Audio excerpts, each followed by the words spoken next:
35th President of the United States. John Fitzgerald Kennedy. May 29, 1917 to November 22, 1963. Part 1. 35th President of the United States. John Fitzgerald Kennedy, May 29, 1917 to November 22, 1963, also known as JFK, was the 35th President of the United States, serving from 1961 until his assassination in 1963. He was the youngest person elected president at 43 years. Kennedy served at the height of the Cold War, and the majority of his foreign policy concerned relations with the Soviet Union and Cuba. A Democrat, Kennedy represented Massachusetts in both houses of the United States Congress prior to his presidency. Born into the prominent Kennedy family in Brookline, Massachusetts, Kennedy graduated from Harvard University in 1940, joining the U.S. Naval Reserve the following year. During World War II, he commanded PT boats in the Pacific Theater. Kennedy's survival following the sinking of PT-109 and his rescue of his fellow sailors made him a war hero and earned the Navy and Marine Corps Medal, but left him with serious injuries. After a brief stint in journalism, Kennedy represented a working-class Boston district in the U.S. House of Representatives from 1947 to 1953. He was subsequently elected to the U.S. Senate, serving as the junior senator for Massachusetts from 1953 to 1960. While in the Senate, Kennedy published his book, Profiles in Courage, which won a Pulitzer Prize. Kennedy ran in the 1960 presidential election. His campaign gained momentum after the first televised presidential debates in American history, and he was elected president, narrowly defeating Republican opponent Richard Nixon, the incumbent vice president. Kennedy's presidency saw high tensions with communist states in the Cold War. He increased the number of American military advisors in South Vietnam, and the Strategic Hamlet program began during his presidency. In 1961, he authorized attempts to overthrow the Cuban government of Fidel Castro in the failed Bay of Pigs invasion and Operation Mongoose. In October 1962, U.S. spy planes discovered Soviet missile bases had been deployed in Cuba. The resulting period of tensions, termed the Cuban Missile Crisis, nearly resulted in nuclear war. In August 1961, after East German troops erected the Berlin Wall, Kennedy sent an army convoy to reassure West Berliners of U.S. support and delivered one of his most famous speeches in West Berlin in June 1963. In 1963, Kennedy signed the first nuclear weapons treaty. He presided over the establishment of the Peace Corps, Alliance for Progress with Latin America, and the continuation of the Apollo program with the goal of landing a man on the moon before 1970. He supported the civil rights movement but was only somewhat successful in passing his new frontier domestic policies. On November 22, 1963, Kennedy was assassinated in Dallas. His vice president, Lyndon B. Johnson, assumed the presidency. Lee Harvey Oswald was arrested for the assassination, but he was shot and killed by Jack Ruby 2 days later. The FBI and the Warren Commission both concluded Oswald had acted alone, but conspiracy theories about the assassination persist. After Kennedy's death, Congress enacted many of his proposals, including the Civil Rights Act of 1964 and the Revenue Act of 1964. Kennedy ranks highly in polls of U.S. presidents with historians and the general public. His personal life has been the focus of considerable sustained interest following public revelations in the 1970s of his chronic health ailments and extramarital affairs. Kennedy is the most recent U.S. president to have died in office. John Fitzgerald Kennedy was born outside Boston in Brookline, Massachusetts, on May 29, 1917, to Joseph P. Kennedy Sr., a businessman and politician, and Rose Kennedy née Fitzgerald, a philanthropist and socialite. His paternal grandfather, P.J. Kennedy, was an East Boston ward boss and Massachusetts state legislator. Kennedy's maternal grandfather and namesake, John F. Fitzgerald, was a U.S. congressman and two-term mayor of Boston. All four of his grandparents were children of Irish immigrants.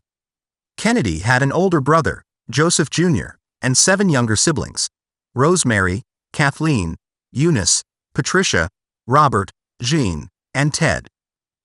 Kennedy's father amassed a private fortune and established trust funds for his 9 children that guaranteed lifelong financial independence. His business kept him away from home for long stretches, but Joe Sr. was a formidable presence in his children's lives. He encouraged them to be ambitious, emphasized political discussions at the dinner table, and demanded a high level of academic achievement. John's first exposure to politics was touring the Boston wards with his grandfather Fitzgerald during his 1922 failed gubernatorial campaign.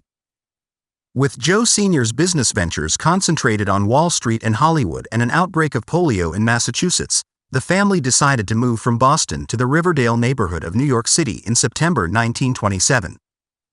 Several years later, his brother Robert told Look magazine that his father left Boston because of job signs that read, "No Irish need apply." The Kennedys spent summers and early autumns at their home in Hyannisport, Massachusetts, a village on Cape Cod, where they swam, sailed, and played touch football. Christmas and Easter holidays were spent at their winter retreat in Palm Beach, Florida. In September 1930, Kennedy, 13 years old, was sent to the Canterbury School in New Milford, Connecticut, for 8th grade. In April 1931, he had an appendectomy, after which he withdrew from Canterbury and recuperated at home. In September 1931, Kennedy started attending Choate, a preparatory boarding school in Wallingford, Connecticut. Rose had wanted John and Joe Jr. to attend a Catholic school, but Joe Sr. thought that if they were to compete in the political world, they needed to be with boys from prominent Protestant families. John spent his first years at Choate in his older brother's shadow and compensated with rebellious behavior that attracted a clique. Their most notorious stunt was exploding a toilet seat with a firecracker. In the next chapel assembly, the headmaster, George St. John, brandished the toilet seat and spoke of muckers who would spit in our sea, leading Kennedy to name his group the Muckers Club, which included roommate and lifelong friend Lem Billings. Kennedy graduated from Choate in June 1935, finishing 64th of 112 students. He had been the business manager of the school yearbook and was voted the most likely to succeed. Kennedy intended to study under Harold Laski at the London School of Economics, as his older brother had done. Ill health forced his return to the U.S. in October 1935, when he enrolled late at Princeton University, but had to leave after 2 months due to gastrointestinal illness. In September 1936, Kennedy enrolled at Harvard College. He wrote occasionally for the Harvard Crimson, the campus newspaper, but had little involvement with campus politics, preferring to concentrate on athletics and his social life. Kennedy played football and was on the JV squad during his sophomore year, but an injury forced him off the team and left him with back problems that plagued him for the rest of his life. He won membership in the Hasty Pudding Club and the Spee Club, one of Harvard's elite final clubs. In July 1938, Kennedy sailed overseas with his older brother to work at the American Embassy in London, where his father was serving as President Franklin D. Roosevelt's ambassador to the Court of St. James's. The following year, Kennedy traveled throughout Europe, the Soviet Union, the Balkans, and the Middle East in preparation for his Harvard senior honors thesis. He then went to Berlin, where a U.S. diplomatic representative gave him a secret message about war breaking out soon to pass on to his father, and to Czechoslovakia before returning to London on September 1, 1939, the day that Germany invaded Poland, the start of World War II. 2 days later, the family was in the House of Commons for speeches endorsing the United Kingdom's declaration of war on Germany. Kennedy was sent as his father's representative to help with arrangements for American survivors of the torpedoing of SS Athenia before flying back to the U.S. on his first transatlantic flight. While Kennedy was an upperclassman at Harvard, he began to take his studies more seriously and developed an interest in political philosophy. He made the dean's list in his junior year. In 1940, Kennedy completed his thesis, Appeasement in Munich, about British negotiations during the Munich Agreement. The thesis was released on July 24 under the title Why England Slept. The book was one of the first to offer information about the war and its origins, and quickly became a bestseller. In addition to addressing Britain's unwillingness to strengthen its military in the lead-up to the war, the book called for an Anglo-American alliance against the rising totalitarian powers. Kennedy became increasingly supportive of U.S. intervention in World War II, and his father's isolationist beliefs resulted in the latter's dismissal as ambassador. In 1940, Kennedy graduated cum laude from Harvard with a Bachelor of Arts in Government, concentrating on international affairs. That fall, he enrolled at the Stanford Graduate School of Business and audited classes, but he left after a semester to help his father complete his memoirs as an American ambassador. In early 1941, Kennedy toured South America. Kennedy planned to attend Yale Law School, but canceled when American entry into World War II seemed imminent. In 1940, Kennedy attempted to enter the Army's Officer Candidate School. Despite months of training, he was medically disqualified due to his chronic back problems. On September 24, 1941, Kennedy, with the help of the director of the Office of Naval Intelligence, ONI, and the former naval attaché to Joe Sr., Alan Kirk, joined the United States Naval Reserve. He was commissioned an ensign on October 26, 1941, and joined the ONI staff in Washington, D.C. in January 1942. Kennedy was assigned to the ONI Field Office at Headquarters, 6th Naval District, in Charleston, South Carolina. His hope was to be the commander of a PT patrol torpedo boat, but his health problems seemed almost certain to prevent active duty. Kennedy's father intervened by providing misleading medical records and convincing PT officers that his presence would bring publicity to the fleet. Kennedy completed 6 months of training at the Naval Reserve Officer Training School in Chicago and at the Motor Torpedo Boat Squadron's Training Center in Melville, Rhode Island. His first command was PT-101 from December 7, 1942, until February 23, 1943. Unhappy to be assigned to the Panama Canal, far from the fighting, Kennedy appealed to Massachusetts Senator David Walsh, who arranged for him to be assigned to the South Pacific.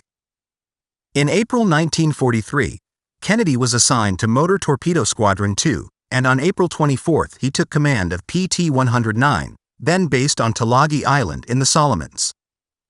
On the night of August 1–2, in support of the New Georgia campaign, PT-109 and 14 other PTs were ordered to block or repel 4 Japanese destroyers and float planes carrying food, supplies, and 900 Japanese soldiers to the Vila Plantation garrison on the southern tip of the Solomons' Kolombangara Island. Intelligence had been sent to Kennedy's commander Thomas G. Warfield expecting the arrival of the large Japanese naval force that would pass on the evening of August 1. Of the 24 torpedoes fired that night by 8 of the American PTs, not one hit the Japanese convoy. On that moonless night, Kennedy spotted a Japanese destroyer heading north on its return from the base of Kolombangara around 2 a.m. and attempted to turn to attack, when PT-109 was rammed suddenly at an angle and cut in half by the destroyer Amagiri, killing 2 PT-109 crew members. Avoiding surrender, the remaining crew swam towards Plum Pudding Island, 3.5 miles, 5.6 kilometers, southwest of the remains of PT-109, on August 2. Despite re-injuring his back in the collision, Kennedy towed a badly burned crewman to the island with a life jacket strap clenched between his teeth. From there, Kennedy and his subordinate, Ensign George Ross, made forays through the Coral Islands, searching for help. When they encountered an English-speaking native with a canoe, Kennedy carved his location on a coconut shell and requested a boat rescue.